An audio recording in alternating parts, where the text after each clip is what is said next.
Hello there and good evening, ladies and gentlemen. This is L24 Midnight News, and these are the headlines. Algeria reaffirmed Friday from Niamey its full readiness and commitment to adhere to common approaches, as well as its support for strengthening industrialization in the African continent. European interim ministers welcome a European Union plan to better coordinate the handling of migrant arrivals after a furious dispute between Italy and France. Turkish army continues its military operations in northeastern Syria, and President Erdogan reaffirms that he wants security zone from west to east. And in sport, World Cup host Qatar eliminated after defeat to Senegal and became first nation to be out of the tournament after Netherlands avoided defeat against Ecuador.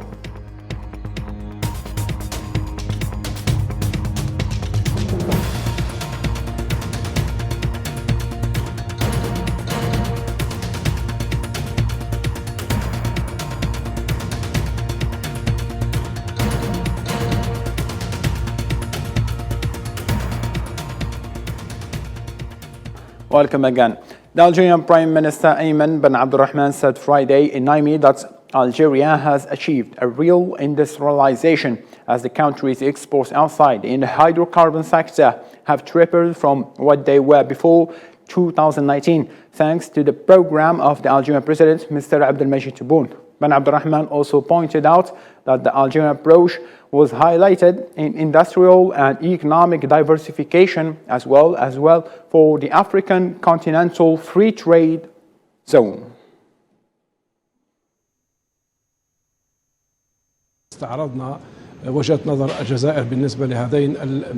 We reviewed Algeria's point of view with regard to these two pivotal files in African integration, as well as what Algeria has achieved during the recent years, in which the President of the Republic came up with an enthusiastic program. As we said, where we achieved a real industrialization. This is reflected in what we have achieved in the field of non-hydrocarbon exports, where these exports have doubled by 3 times compared to what it was before 2019.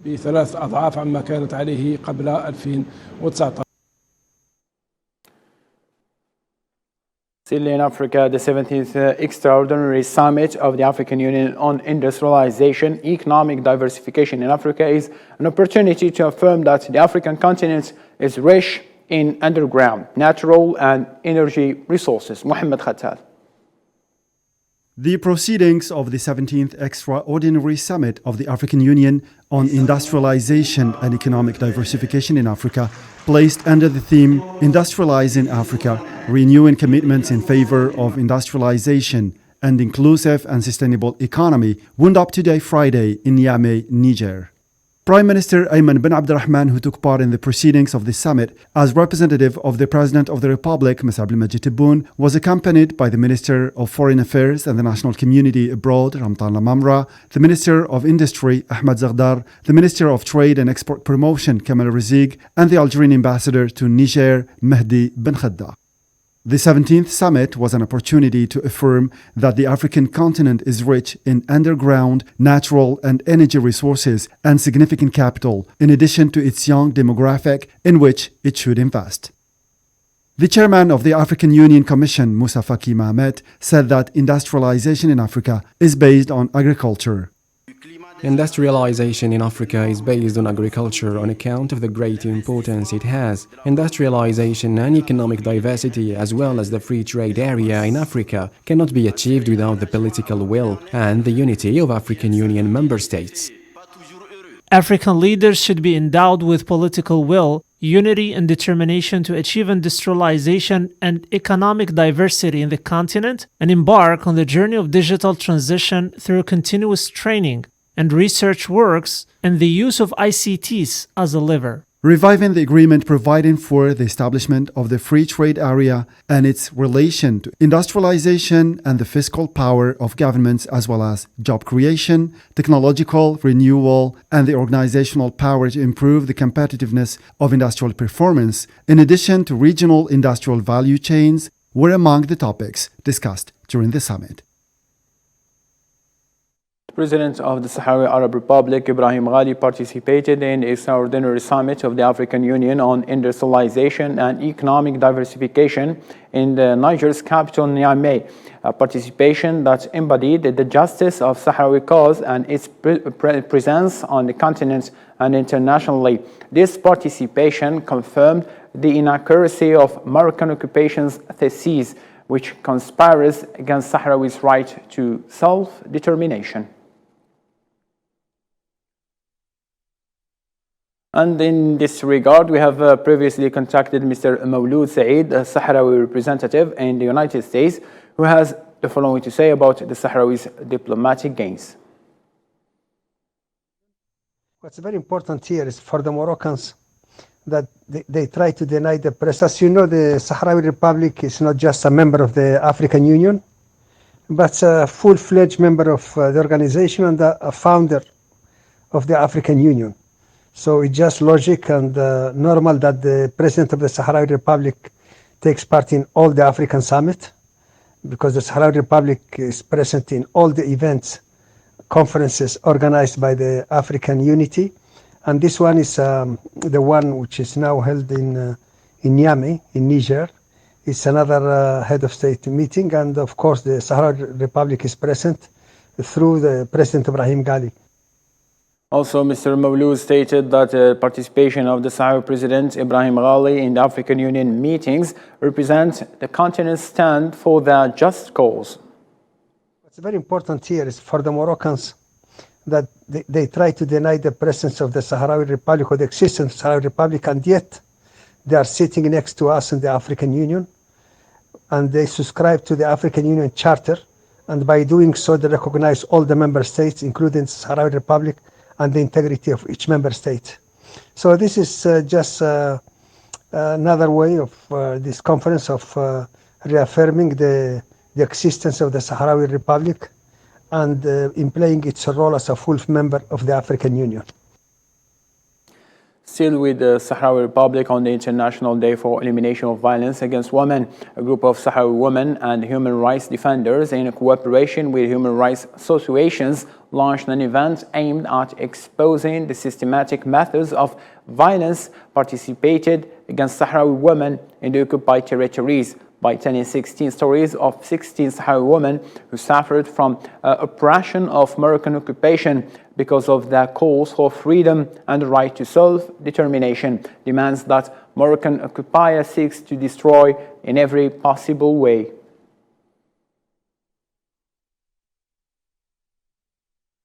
Morocco is experiencing the worst drought in decades, which has caused a thirst crisis in major Moroccan cities, amid expectations of the failure of the agricultural season in light of a sharp decline in the water level in the dams. Minister of Equipment and Water, Nizar Baraka, during the oral question session in the second chamber of parliament, confirmed that the problem of water shortage is still on the table, despite the recent rainfall, which is 60% less than the average.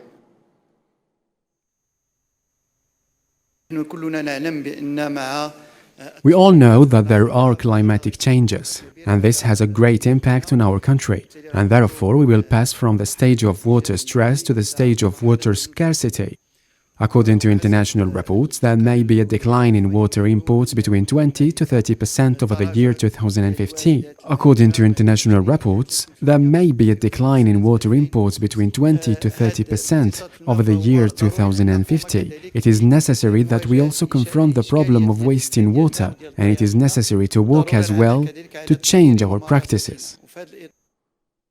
The electoral campaign for the next legislative elections in Tunisia was officially launched today, Friday, and will continue until December 15. Voters will be called to go to the polls on December 17 to elect 161 MPs out of the 1,055 announced candidates who will make up the future National People's Assembly. The elections are the last phase in the roadmap drawn by President Kais Saied last year with the aim to bail the country out of what he described as a state of exception.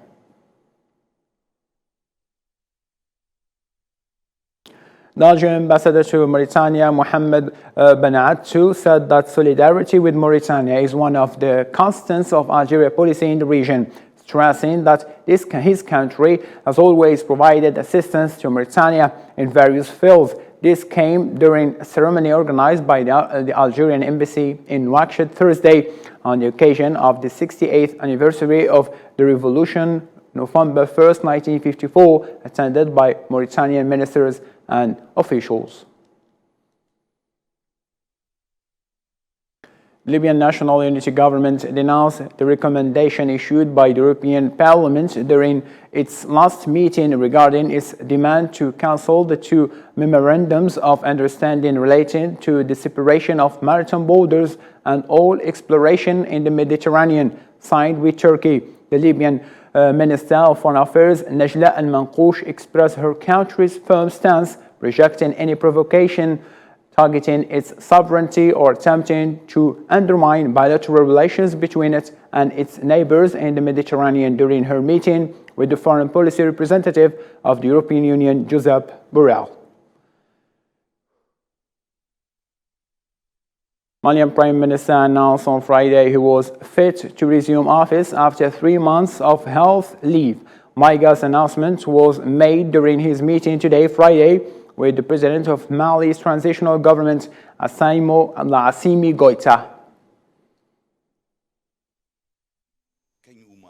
I've come to greet him, thank him, and inform him that I'm clinging to my duties and I'm able to resume them. So he will give me, in a few days, the green light to resume my work. What I want to say to Malians is that all major countries that want to enjoy sovereignty must undoubtedly go through hardships to achieve success.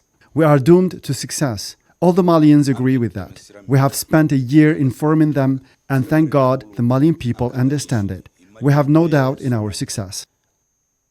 Turkish army will continue responding to attacks on Turkey from North Syria. The announcement was made by Turkish Defense Minister Hulusi Akar after Turkey carried out a new cross-border operation into northern Syria. This came as Turkish President Recep Tayyip Erdogan declared that Turkey will launch the ground operation into northern Syria at the most convenient time to build a security strip.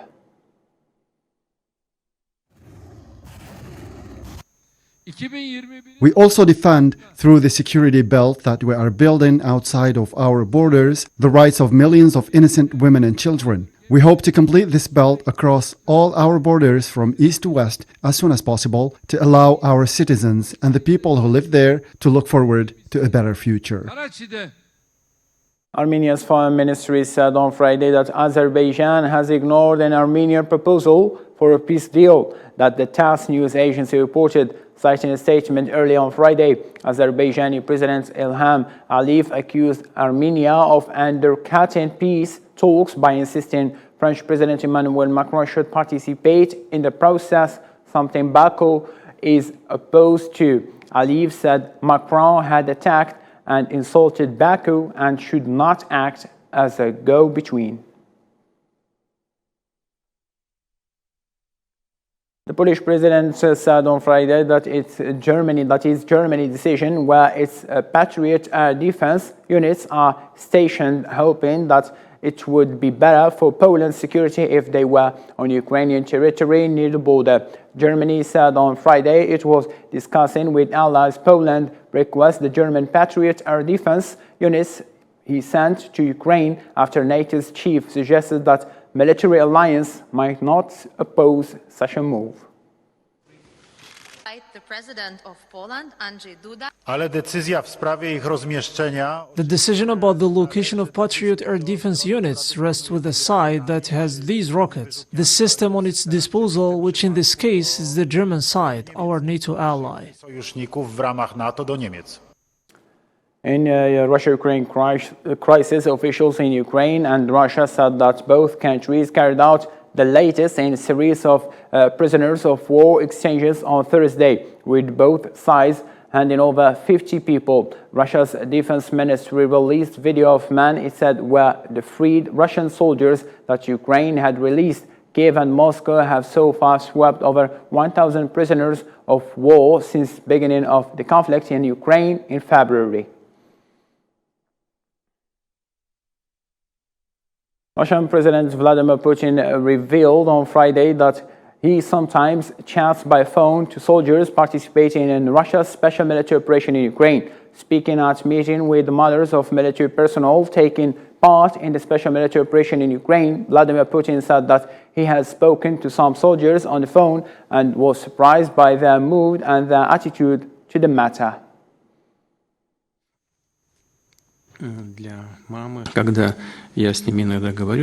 Sometimes I speak to some of the soldiers on the phone directly. I spoke to those who surprised me with their mood, their attitude to the matter. They did not expect my call. Those were the calls where I got their numbers from their mothers. By the way, they give me good reasons to say that they are heroes. It is true. Arms manufacturing companies have generated additional revenues in the Czech Republic, Poland, and many European countries that have allocated a huge budget for the army with intensification of the war in Ukraine. Hussein Berkan. Eastern Europe's arms industry is providing guns, artillery, shells, and other military supplies at a pace not seen since the World War II, as governments in the region lead efforts to aid Ukraine in its fight against Russia. Allies have been supplying Kiev with weapons and military equipment since the start of the Russian military operation in Ukraine, depleting their own inventories along the way.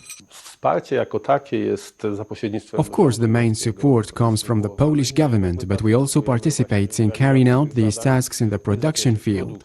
We produce the components used by Ukrainian factories, which install it in their own equipment, as well as we provide a complex production of armaments and equipment given to Ukraine. Many company officials and analysts consider the conflict as an opportunity for the region's arms industry. Polish Armament Group is now planning to invest up to $1.8 billion over the next decade, more than double its pre-war target. In my opinion, in the next 10-15 years, there will be a great demand for armaments, not only in Europe, but also in the world. Ukraine has received nearly $2.1 billion of weapons and equipment from Czech Republic only, about 95% of which were commercial deliveries. Czech arms export this year will be the highest since 1989, with many companies in the sector adding job and capacity. It is not only that this year will be an absolute record in the export of military material, but it is also about quality. It's about the fact that historically we can get access to technology, to a partnership with one of the world's largest arms industries, and that's a huge opportunity. Still wary of Russia, their Soviet-era master, some former Warsaw Pact countries see helping Ukraine as a matter of regional security. For the armament industry, the conflict in Ukraine and the assistance it provides is clearly a boost that we have not seen in the last 30 years. Reuters news agency said that European government representatives would have resumed talks over the level of a price cap on Russian oil on Friday evening. The news agency, citing a diplomat as a source, said its source was not clear at present on how much positions have converged.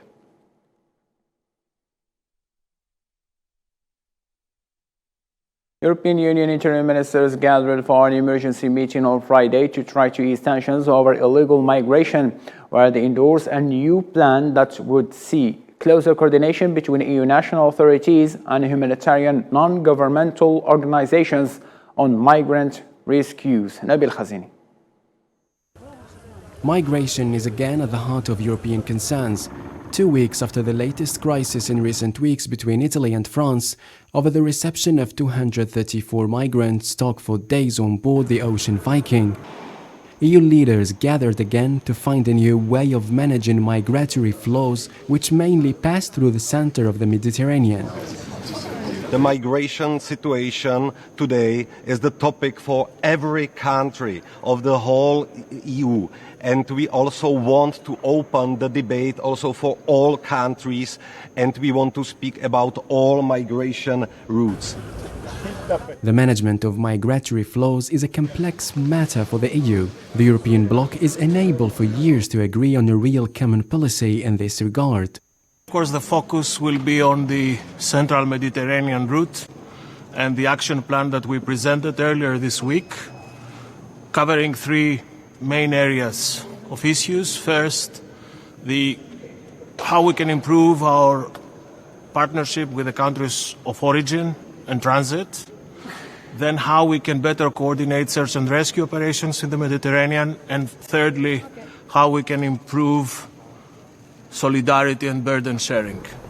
The sea is not the only way from where migrants flow into the EU. The Western Balkans route remains the main migratory path, yet very risky, into the European Union. Serbian police say they found 600 illegal migrants near the border with Hungary following a shootout in a town in which one person was shot. The migration issue is a real frustration and a divisive problem for the European Union. Austria says it wants Croatia in Schengen, but not Bulgaria and Romania over migration. The Austrian Prime Minister says Bulgarian and Romanian authorities were not enforcing EU rules on migration and border control. Expanding Schengen with two countries that obviously continue to have challenges in this question of border control, because we know that tens of thousands of migrants that came via this route from Turkey are not being registered by the Romanian or Bulgarian security services. It is my view that it is legitimate and important to raise this with the Commission.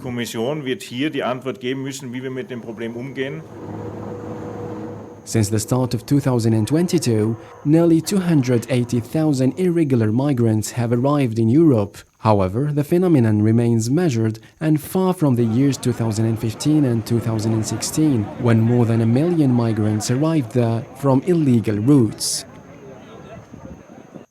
France's financial prosecutor has opened a probe into suspected favoritism and alleged illegal financing of President Emmanuel Macron's 2017 campaign in connection with contracts with McKinsey. Le Parisien newspaper said on Thursday that prosecutor's office confirmed it had widened an existing probe into alleged tax fraud by consultancy group McKinsey to include the role of consultancy group in 2017 and 2022 election races. Macron's office said it had taken notes of the probe, adding that prosecutors now needed to carry out their work in all independence. Chinese Foreign Ministry spokeswoman said at a press briefing in Beijing on Friday that Chinese government has all along provided supportive services for foreign invested enterprises in China and tried best to minimize the COVID-19 epidemic impact on socioeconomic development. Spokeswoman Mao added that as a specific containment measures, the Joint Prevention and Control Mechanism of the State Council has held several press conferences and laid out those measures in detail.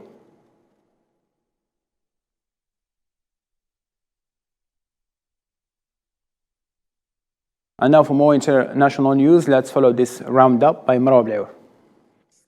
Colombia's government and the National Liberation Army said Friday they would invite the United States to join their peace process. The talks are an initiative by President Gustavo Petro, who has vowed a less bellicose approach to ending violence wrought by armed groups, including leftist guerrillas and drug traffickers. It was agreed to undertake diplomatic approaches with the government of the United States of America in order to know its willingness to participate in this process through a special envoy to the dialogue table.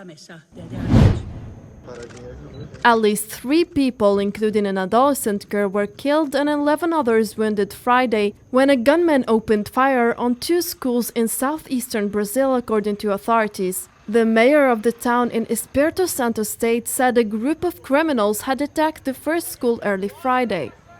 Na escola, nós estamos.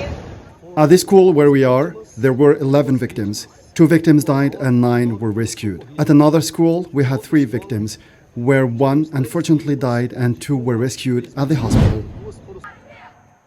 More than 600 young people in Sweden, including climate activist Greta Thunberg, have sued the Swedish state, accusing it of climate inaction. The lawsuit, symbolically submitted to the Stockholm District Court during a protest in the city on Friday, had previously been filed electronically to another Stockholm court, according to the organization behind the lawsuit, Aurora.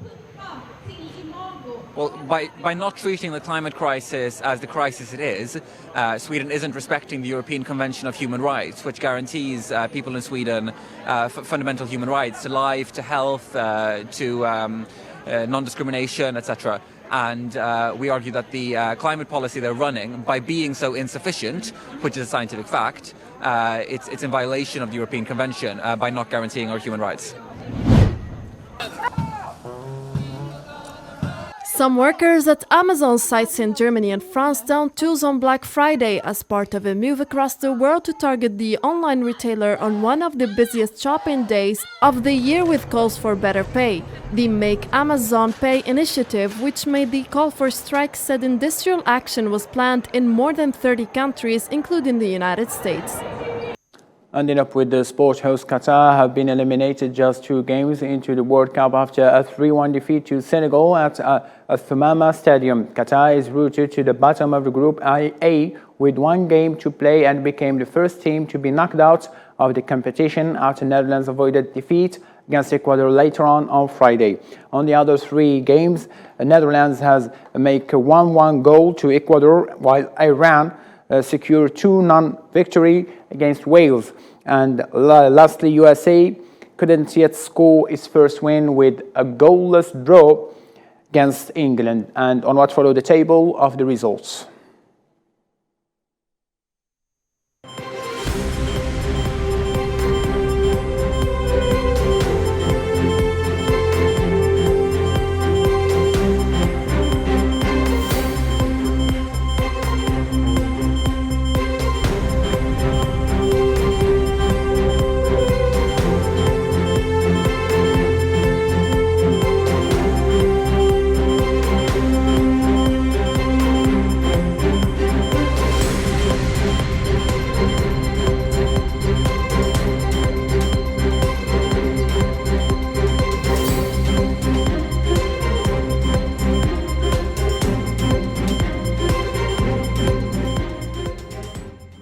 Fortunately, hard luck for Qatar. Wishes the best wishes for the other Arab teams. For now, good night.